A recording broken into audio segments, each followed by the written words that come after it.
Welcome to NACTV Reads the News. My name is Gwen Jacobsen, and I'm one of many volunteers that help create programming for our station. NACTV can be seen on MTS Channel 30 or 1030, Westman Cable 17, Bell Satellite Channel 592, or online at nactv.tv. These programs are made possible by our volunteers, staff, advertisers, as well as donations made by you, the viewers.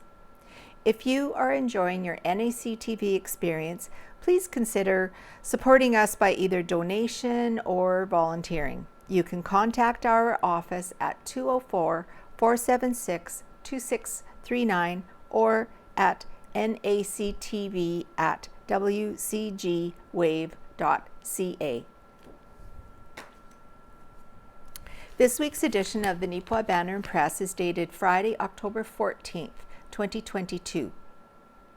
On the front page, we have a great big picture of our publishers, Ken and Christine Waddell. They are the press owners and publishers, and they recently celebrated their 53rd wedding anniversary as well as their 33rd anniversary of the first edition of the Neepawa Banner newspaper. Currently, the current deputy mayor for the town of Neepawa and Mayor-elect Brian Headley was on hand for the special occasion, and he's getting some of the cake. It's entitled "A Lot to be Thankful For." On Tuesday, October 11th, a number of anniversaries were celebrated at the Neepawa Banner and Press office. First, it was publishers Ken and Christine Waddell's 53rd wedding anniversary. It was also the 33rd anniversary of the Neepawa Banner and the 90th anniversary of the Neepawa Press building at 423 Mountain Avenue in downtown Neepawa. As well, the Neepawa Press is celebrating its 126th year of operation this year. To mark the occasion, the staff brought in a cake, and to add to the celebration, Christine passed the first serving of anniversary cake to Neepawa's deputy mayor and now mayor-elect Brian Headley. Headley brought greetings to the Waddells and staff, complimenting the publishers and staff on how much they have served the community, both in volunteering and helping bring businesses to town. Very nice. Here we have a couple of pictures again. The Rotary Club received a special sneak peek at the new Rcmp building. Here's a picture of some of the officers and some of the Rotarians and some of their spouses. Members of the Neepawa Rotary Club recently received a look inside the new Rcmp building for the community. The building, being built right next to the fire hall, should be completed shortly as some interior work is still being done. The Rotary tour occurred on Wednesday, October the 5th. And this is another picture of the front of the building. And here we have a picture of a long-awaited street that's under repair. The latest update from Maple Leaf Construction was on Tuesday, October 4th, stating that the base prep crew will be in Neepawa to work on Davidson Street the week of October the 9th after Thanksgiving. Paving is to happen the following week. And here we have a picture of a project underway. The Nippua Agro project, initiated in 2018, is now working on the co-op card lock. The project began at the end of September and is expected to be finished by January of 2023.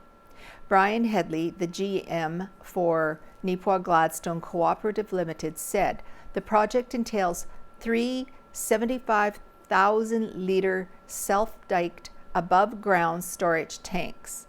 6 passenger vehicles can be filled at the same time, along with 2 highway tractors with dual tanks.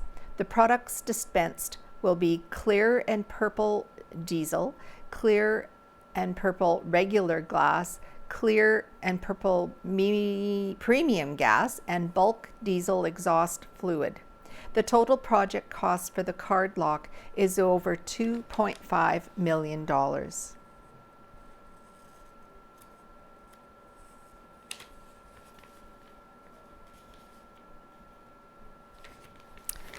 The Roxy Theatre coming up October 14th is not a movie, but a concert. It's called Across the Pond with Lunch Money and Friends. And the next night, October 15th, the movie is Top Gun Maverick. Showtime 7:30 p.m. I'll come back to that. Consent and Boundaries Throughout the Lifespan by it's called Your Listening Ear by Delcy Martin. I need look no further for my model of consent than my 3-year-old. Do you want carrots? No. Do you want to pick up those Cheerios? No. Do you want ice cream? Okay. Consent is about knowing what you want and don't want and asserting yourself to deliver that message. Consent is also about coming to an agreement with another human. This is something that we need to practice every day in multiple situations, and it's an essential skill for our children. Often we don't begin to teach our littles about consent until they are in their teenage years and becoming sexually active. Discussions about consent can begin as young as the toddler years. Parents sometimes force their children to hug and kiss relatives around the holiday season. Parents do this with the utmost good intentions, but the message that it is sending our littles is that they don't have control over their bodies. If an adult in a position of power says, I must do something with my body, like giving a hug, I don't have the choice of saying no. This can translate to a risky precedent. I'm not saying that we don't need to gently nudge our children to do things they don't want to. We just need to be very careful about what we are pushing and what underlying message the littles could be picking up. For adults and children, consent is about learning healthy boundaries. In my mid-30s, I'm still learning how to set boundaries. Our human desire to please others is very strong, and I often find myself agreeing to things that I don't want to do because I know it will make a loved one happy. Although this isn't a bad thing, sometimes it also means that my needs aren't being met as much as I'd like. As adults, we need to channel our toddler's strong will and strong voice to say no when we don't want something, even if it's going to make someone else unhappy. I want my daughter and son to see me assert myself to know that one day they can say no to something that makes them uncomfortable, and to know that if someone tells them no, that they need to respect that. Consent is not a conversation that should occur only in the context of sexuality. Consent is something that needs to be revisited throughout the childhood years in age-appropriate ways, so when adulthood comes, they are practiced at asserting themselves and will hopefully come easier. Everyone needs to practice consent and boundary setting. If you struggle with saying no, it can be helpful to start with encouraging self-talk. If you can say to yourself, it's okay for me to have needs. I don't have to do everything for everyone. And saying no is not selfish. You may not believe yourself at first, but with practice at encouraging self-talk, it will come easier. Our little ones internalize what we say to them, and often our internal self-talk as adults are echoes of the voices of our caregivers. Saying these things out loud to the littles sets them up for an encouraging inner voice, something we all want for our loved ones. Delcy Martin is a Master's of Social Work student with the University of Calgary. Nippua Farming Project well underway by Casper Werhan. The Nippua Airport Farming Project has been progressing steadily this year. Despite the challenges the year's weather conditions have provided, Enns Brothers Rob Cameron told the Banner and Press that there's still plenty of canola out on the fields. Although it won't be a record-breaking crop, there's still good canola out there, and it's certainly worth doing, said Cameron. With the conditions being wetter this spring, we floated out the seeds as opposed to air seeding. Some areas were even drowned out, but we've got good canola out there and the prices are looking good at the moment. As of late last week, roughly 7,400 bushels have been harvested from the fields surrounding the Nippua airport, with a good chunk yet to come off. Once everything has been collected and shipped off, the profits from the canola will be split evenly between the Nippua Curling Club and the Yellowhead Center. As in past years, the farming project itself has once again had good support. Being a farm implement business, we don't really have our own trucks, and this crop goes directly to an elevator, Cameron explained. However, T&H in Gladstone has taken 2 loads to the elevator for us. Mark Pollock of Cave Lock Farms let us use one of their trucks. As well, Kyle's Versco Farms donated trucks to us all too. In addition to the trucking support, some of the canola seed was donated by Kalbaki Seeds, fertilizer by the Nippua Gladstone Co-op, and chemical by Western Canadian Aerial. An update on this project will appear in a future edition of the Nippua Banner and Press. Now we have a picture of the Carberry Fire Department. Municipal Relations Minister Eileen Clark was welcomed to Carberry on October the 7th for the proclamation of Fire Prevention Week. Clark met with Ryan Shank, Fire Commissioner, Manitoba Officer of the Fire Commissioner Cameron Abry, President of Manitoba Association of Chiefs Keith Loney, Fire Chief Carberry North Cypress Langford Fire and Rescue, and additional members of the Carberry Fire Rescue team for the event. Well, there you go. Now we have a couple of pages here about the new Kinsmen Kourts 2 building. From dream to reality, Nippua and area businesses extend congratulations for the project's completion. These very special 4 pages are a tribute not only to the Kinsmen Kourts 2 board, but to the community of Nippua, and especially to the contractors and tradespeople who converted the dream into reality. Our featured picture shows the ribbon cutting that took place for the official opening on August the 2nd, 2022. On that day, banner reporter Casper Werhan wrote, "The Kinsmen Kourts 2, or as we call it KK2, was bustling with activity in the afternoon of August the 6th. After a long stretch of planning and construction, the assisted living facility was christened with its official ribbon cutting that Saturday. Town officials, residents, and visitors alike gathered at the location to converse, enjoy the ceremony, take tours, and enjoy the food prepared by KK2's kitchen staff. This has been a dream of a few years," said Grant Lucan, Kinsmen president. "I really can't thank everyone enough for their feedback and support. Kinsmen Kourts 2 has indeed been a long time coming. The Assisted Living Center got its start through a needs survey back in 2017 to evaluate how much demand there was for an additional building. Then in June of 2020, the ground was broken and construction began, continuing into 2021. By early November, some residents were able to be welcomed into their brand new home. The banner thanks the advertisers on this page for showcasing their efforts in helping the community grow. Vacancies in the living complex are steadily filling, with application forms available on the Kinsmen Kourts website. Inquiries can also be made by contacting Dana Menzies at 431-351-0611 or at Dana Menzies at NippuaKinsmenKourts.com.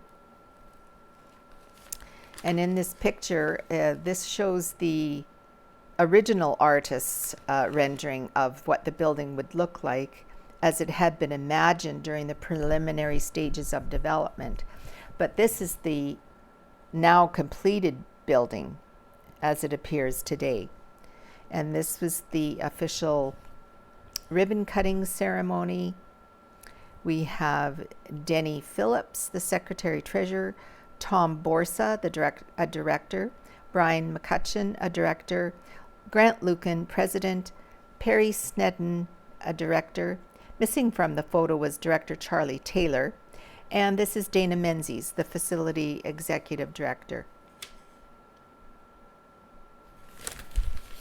Here are some more pictures of what Kinsmen Kourts 2 looks like.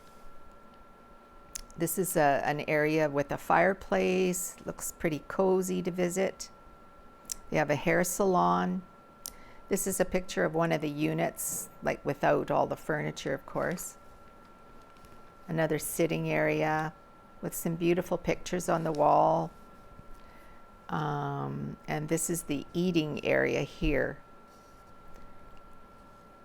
It has 45 modern suites, as well as dining area, fully stocked kitchen with a top scale chef and staff. There's also a recreation and lounging area, hair salon, and fitness facility, all on location. The stresses of owning and maintaining a house are no more for the residents of Kinsmen Kourts 2. Their day-to-day needs are looked after, including meals, due to the fully staffed kitchen and chef and serving staff that are on location. Neepawa Kinsmen Senior Citizens Housing, Inc. broke ground on the building in June of 2020. The new building is connected to the original Kinsmen Kourts building, which was opened in 1983 through a fully enclosed walkway. And the town of Nippua congratulates Kinsmen Kourts. Many new housing projects have been completed in the past few years to fill the huge housing demand in Nippua. Every addition to the housing stock is appreciated. There have been many houses, duplexes, and apartment blocks built. As the town continues to grow, the need for more housing is still on the rise. Projects such as the KK2 assisted living facility meets the need for many of our seniors. It also allows our seniors to put their homes on the market so more families have a place to call home. To all the people on the committee, the contractors and tradespeople, the town of Nippua offers thanks for bringing this long-needed facility to reality. KK2 will serve the people of Nippua for many years to come.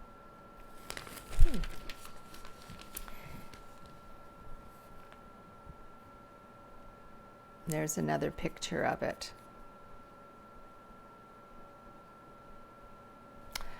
All right, on to the sports section by Owen Devereaux. It was one of those types of games where you could say both teams earned the victory and legitimately mean it. On Tuesday, October the 4th, the Nippua Tigers, who are 3-1-0 with 6 points, and Minnedosa Chancellors with 2-1-1 with 5 points, played one another in the Zone 7 Varsity Girls Soccer Championship. After 90 minutes of close action in regulation and a thrilling 10-minute overtime session, the winner was decided in a shootout. This is the second time in as many years where these two teams had to decide the zone championship in such a manner, and for the second time it was Nippua who collected the win and the championship crown, coming away with the 2-1 shootout victory. With the win, Nippua will now represent Zone 7 at the Provincial A-AAA Girls Soccer Championship set for Bertel and Minnesota on October 14th and 15th. Nippua Tigers head coach Jennifer Byram commended Minnedosa for being such strong opposition, adding that the Chancellors could have very easily been the one who came out on top. As for her own team, Byram said it has been very personally gratifying to see how far these players have evolved over the span of the year. We were a young team this year, but we worked hard as the season progressed. We've played a tournament in Winkler early this year, and that's helped us to be able to face different competition and challenges. The girls just played excellent, and as a team just improved through all of that, said Byram. All that made a difference in this game, playing with urgency, focusing on their passing, and creating opportunities. It all came together. They played their best 90-plus minutes out there today, and in the end, it paid off. And this is a picture of the team.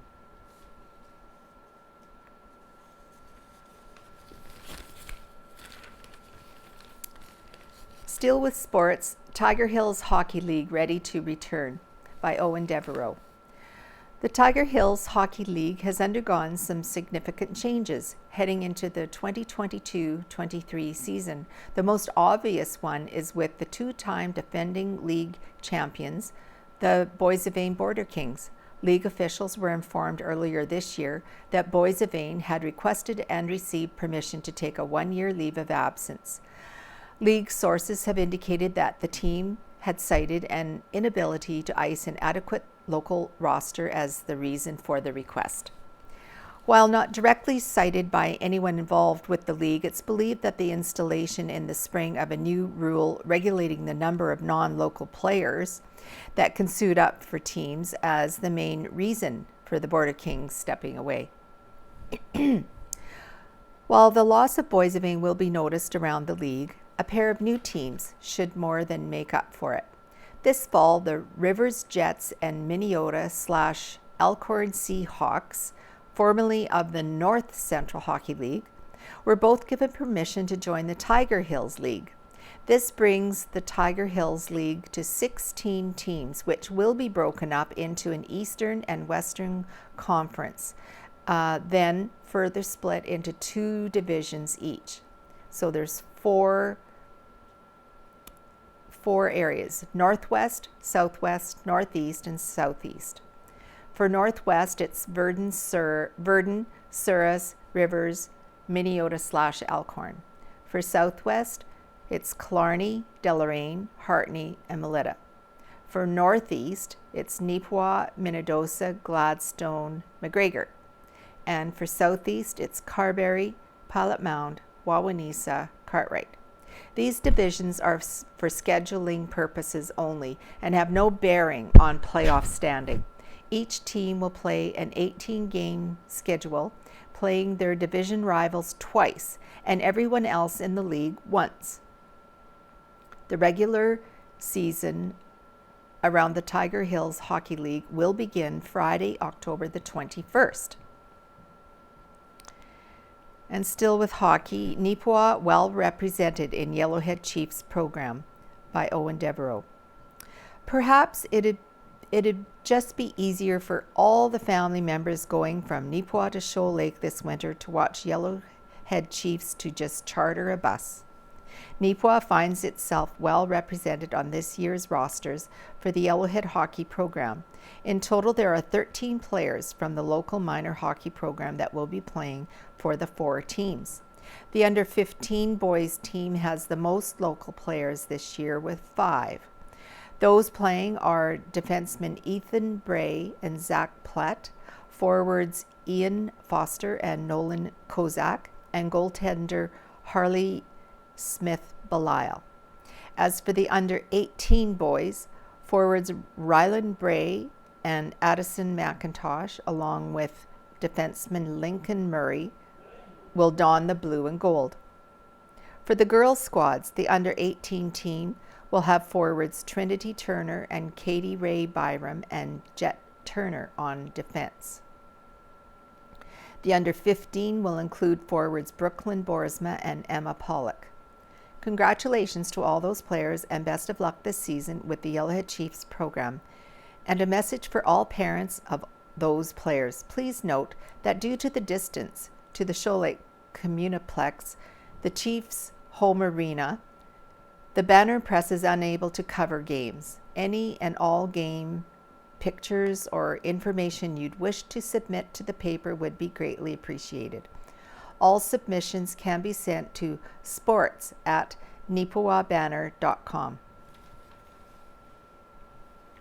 And the Neepawa Titans junior hockey team next home game is October the 18th at 6:30 against Wayway Sikapo.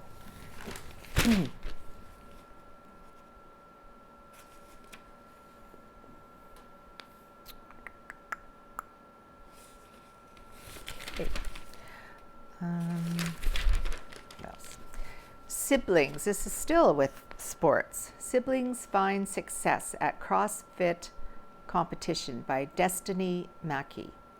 Sisters Sadie and Erica McIntosh, who were born and raised in Nippua, have spent the last few years practicing CrossFit, CrossFit is a high-intensity fitness regime that involves performing varied functional movements at a constant pace.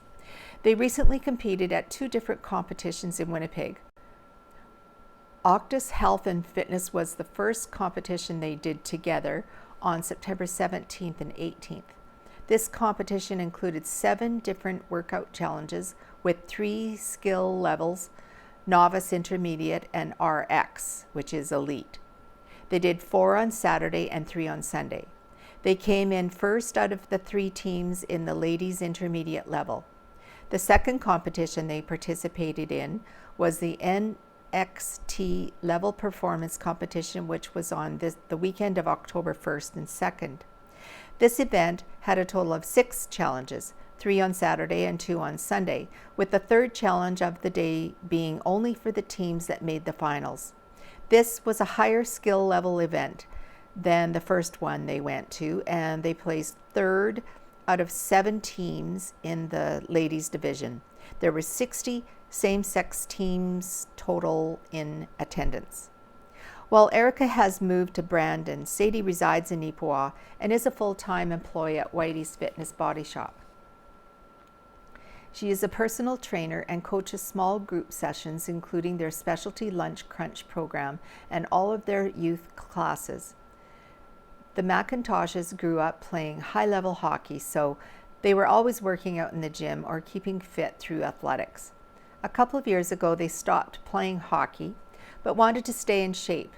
Erica discovered CrossFit and did remote sessions with the coach in Melita, but preferred in-person sessions. She found a CrossFit gym in Brandon that she started attending regularly and has been doing CrossFit ever since. Before Sadie got into CrossFit, she had already been working at Whitey's, doing functional fitness and coaching the youth fitness classes.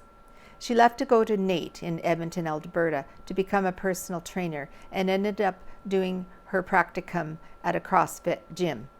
When asked why they chose CrossFit over the many other forms of fitness activities, Sadie said, "CrossFit combines all fitness styles into one: weightlifting, gymnastics, running, rowing, swimming, and functional fitness are just a few examples of what it has to offer.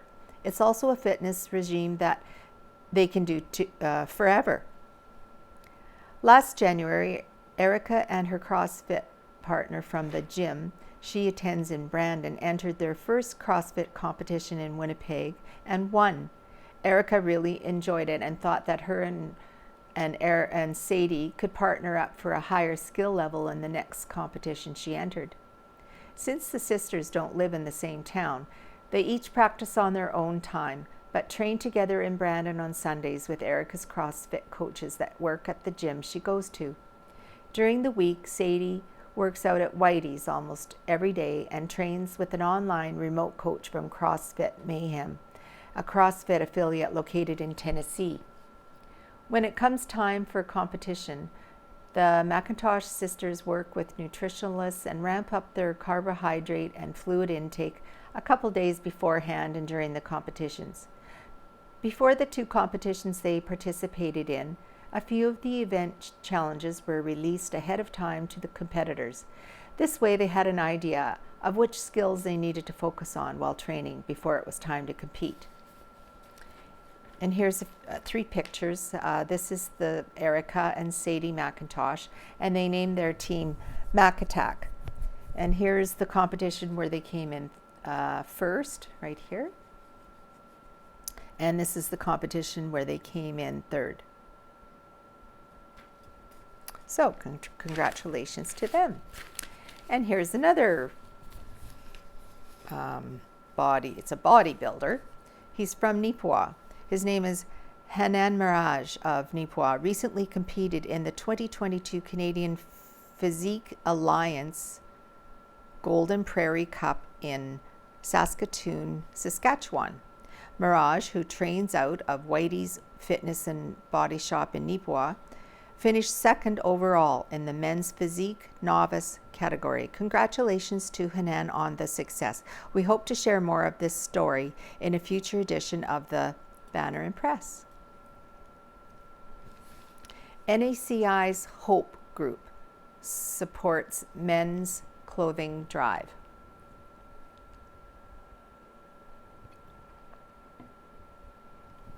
By Emily Hawken and Olivia Susky.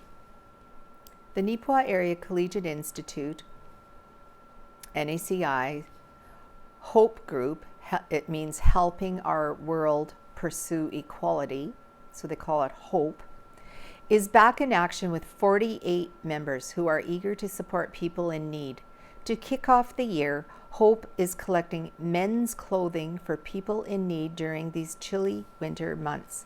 Men's clothing donations are not always in abundance and can be difficult to come by in the winter months, and we want to make it more accessible to those in need. HOPE will be collecting donations of gently used and clean items such as long-sleeve shirts, warm pants, jackets, sweaters, men's shoes and winter boots, gloves, mitts, toques, new long underwear, and new socks. HOPE would also accept any new toiletries, gently used tote bags, backpacks, and blankets to be donated as well. There will be 2 drop-off spots where community members can leave their donations. One Arts Forward and in the foyer of NACI's main office area. All donations must be in by Thursday, November the 10th. Donations will be sorted and distributed to community resource centers in our surrounding area. The NACI Hope Group thanks everyone in advance for their generosity. All right.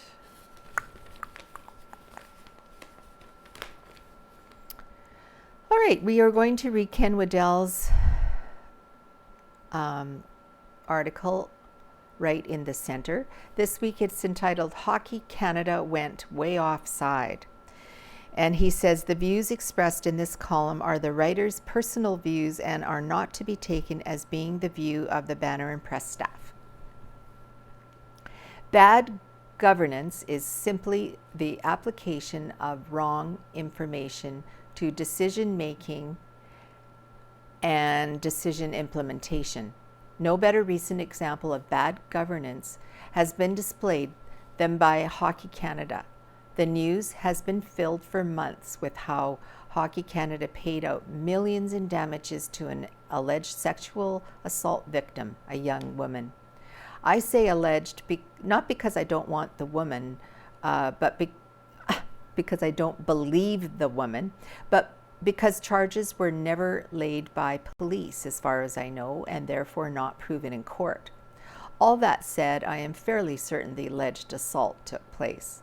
Where the bad governance came in goes way back into the history of Hockey Canada. Hockey Canada has an inflated view of its own importance, as so clearly summarized by the now former chair of the Hockey Canada board. She suggested that the board dissolve.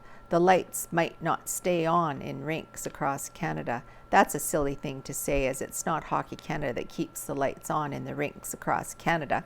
It's the parents, the local business sponsors, the staff, and thousands of volunteers who keep the lights on so people of all ages can play rink sports across Canada. The chair's comments were an insult to every volunteer and hockey raffle ticket seller in the country. They forget military lesson number 1. It's the soldiers who do the work, not the generals.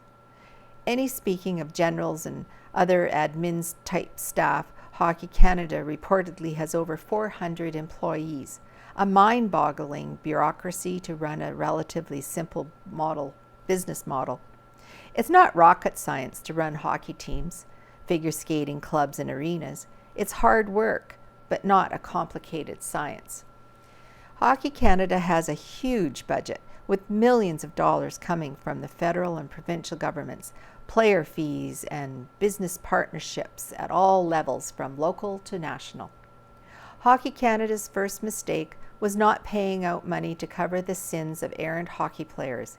It was to get itself into such a high level of self-importance. The other problem is, why would Hockey Canada pay damages when they didn't do the deed? I suspect it was because they didn't want their star players' misdeeds or crimes to stain the Hockey Canada image. Fair enough, I guess, but would it not have been much better to have the players take responsibility for their individual actions? When an assault takes place, the level of lust, intoxication, desire, fame, or opportunity is not a defense. Accountability has to be the foundation. Hockey Canada got caught up in its own sense of self-importance, its own sense of self-preservation, and a misguided and misplaced responsibility. Enforced player discipline and reparations should have been the path, not deceit and cover-up. On the Hockey Canada website, it clearly states that the Hockey Canada Board of Directors are custodians of the game. That phrase was pointed out to me by my eldest son, who said he first learned the value and role of the custodian at the Arden School. The custodians kept the school in good shape, from cleaning to heating to yard maintenance. When a repair task exceeded their scope, they called in tradesmen to fix it. If something went wrong, it wasn't covered up. I am sure over the years many an errant student was reported to the principal by the custodian. Hockey Canada would have done well to be a custodian of the game by following the definition. Ignoring repairs, damage, or misdeeds was not part of the school custodian's methods. It should not have been part of Hockey Canada's methods either, but it has been, and it has backfired on them big time. Hockey Canada needs to weed out every staff or board member who has been part of the sexual abuse cover-up. Every board member should resign, and if they feel they can in all clean conscience serve, they could let their name stand for re-election. They should also spend a lot less money on extravagant perks and a lot more time on running hockey and no time whatsoever on papering over illegal activities. The survival of Hockey Canada remains to be seen. Trust me, Canadian hockey will survive with or without Hockey Canada. If it is without Hockey Canada, so be it. Editor's note, as of Tuesday morning, the Hockey Canada board all resigned. And along with this talk about Hockey Canada, there is a statement from Hockey Canada, a letter, and it goes like this. The Hockey Canada Board of Directors has announced important changes to Hockey Canada's leadership team. Effective immediately, it announced the departure of Chief Executive Officer Scott Smith. The entire board has also agreed to step down to make room for a new slate of directors. An interim management committee will be put in place which will guide the organization until no later than a newly constituted board appoints a new CEO to lead the organization. Recognizing the urgent need for new leadership and perspectives, the entire board of directors announced it will step aside, and pursuant to Hockey Canada's bylaws, the board will ask its members to select a new slate of directors by no later than the forthcoming virtual election scheduled for December the 17th, 2022. The board will not seek re-election and will fulfill its fiduciary duties until such time as a new board is elected. Hockey Canada is seeking board candidates to shape the future of the organization. We encourage qualified individuals to respond to the call for nominations issued by the Independent Nominating Committee last week. The Interim Management Committee will focus on day-to-day operations and ensure progress on the implementation of Hockey Canada's action plan, including reviewing and working with the board and members toward the full implementation of the independent governance review recommendations from the Honourable Thomas Cromwell, CC, former Supreme Court Justice, as well as working to facilitate the effective transition to a new CEO and board. Hockey Canada will continue to provide public updates on these important changes, as well as the continued work towards implementing its ongoing action plan by the Communications Department of Hockey Canada. Now, Rita Friesen's article, Homebodies. This week it is called Quick review. It is now over 30 years that Chris and Ken have allowed me to share my views and opinions with any and all of you that choose to read my ramblings. That means I was not 45 when I began this journey of self-expression. You have followed me through the empty nest adjustments, menopause crisis, refilling our home, retirement, and then another 1 or 2 retirements, as well as several trips, 2 to Great Britain, 2 to France, 1 included Iceland, Holland, Iona and Poland, Malaysia and Thailand, Russia, Australia, some with family, some with a friend. I have shared the depth of loss of a life partner, the joys of grandchildren and great-grandchildren, the willingness to continue to learn and grow, completing courses on becoming a licensed lay leader in the United Church of Canada, clinical pastoral care, and another on supervising a student minister. For many of these shared memories, you have been willing and kind enough to share your reactions to my musings. I appreciate that.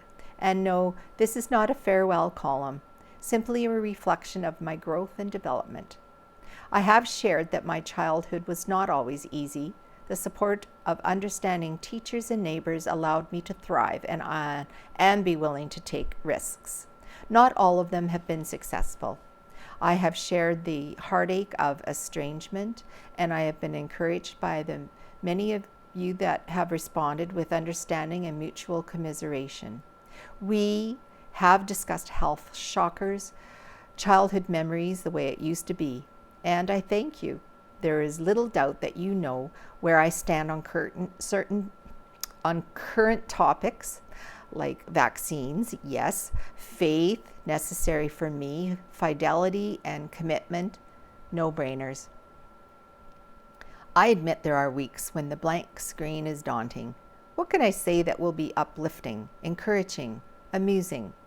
Always holding before me Paul's admonition to the people of Philippi. Finally, brothers and sisters, whatever is true, whatever is noble, whatever is right, whatever is pure, whatever is lovely, whatever is admirable, if anything is excellent or praiseworthy, think about such things. And do I achieve that goal? Not always and not consistently.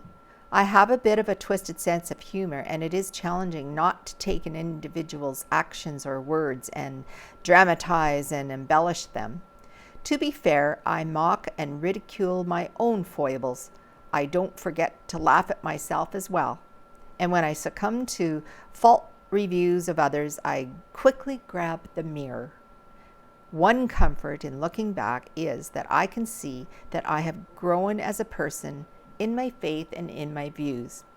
30 years ago, issues like gender, MAID, that's that assisted dying, settlers and First Nations and environmental change were not the main topics of conversation. 30 years ago, I was busy wifing and mothering, keeping my head above the lapping waters. I have grown with the losses in my life and grown with the additions in my life. Through courses and vacations, through preparing for countless memorial services and Sunday worship services. No regrets, well, maybe a few. Willing to embrace more growth. Now we have Neil Stoshine's article, Faithfully Yours, and this week's it's entitled 12 MLVs, Part 7. Some of life's most profound lessons have to be learned by personal experience.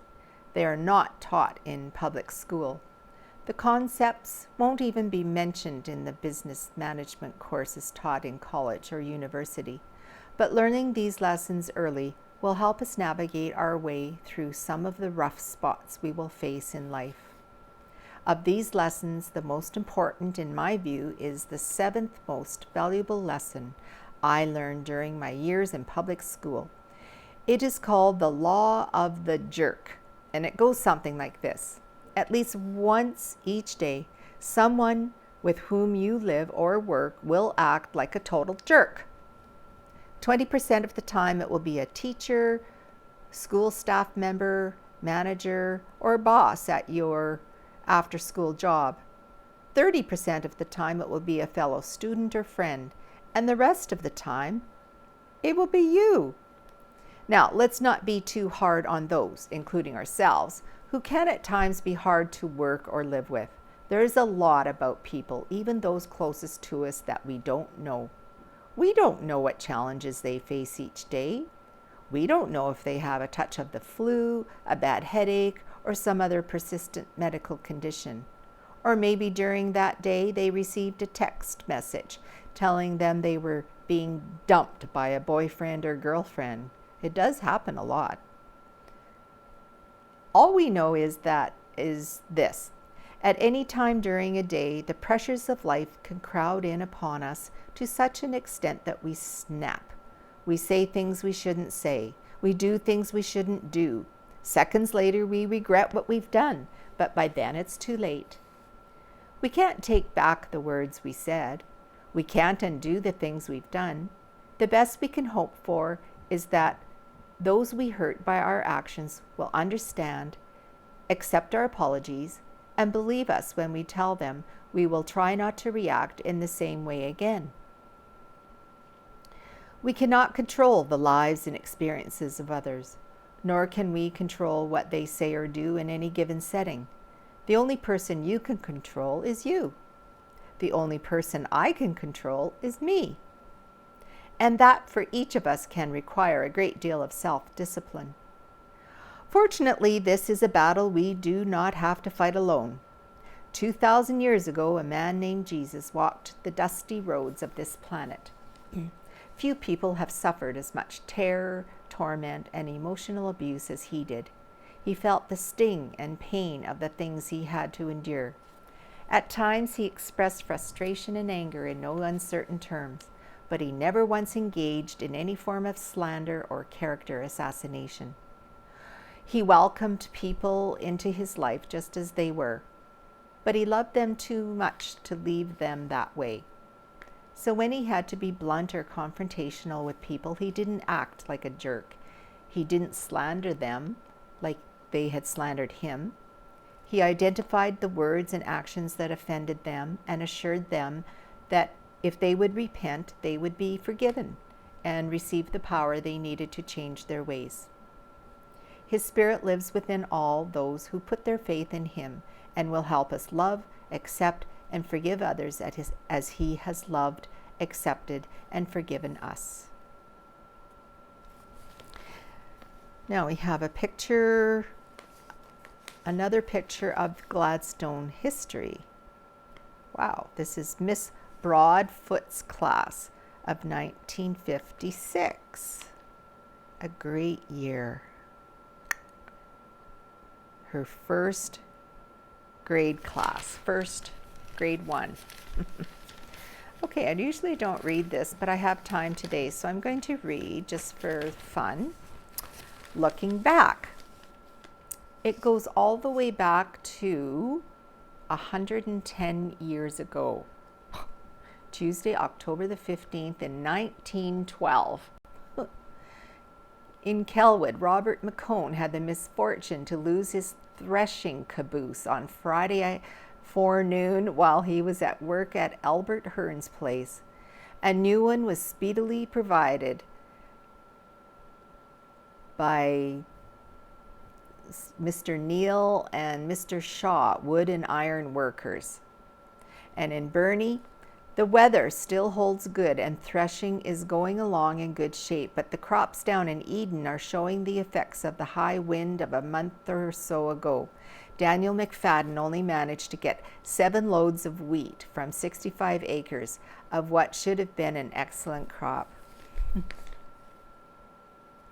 100 years ago, in 1922, in Burnie, booze, right in town, plenty of it.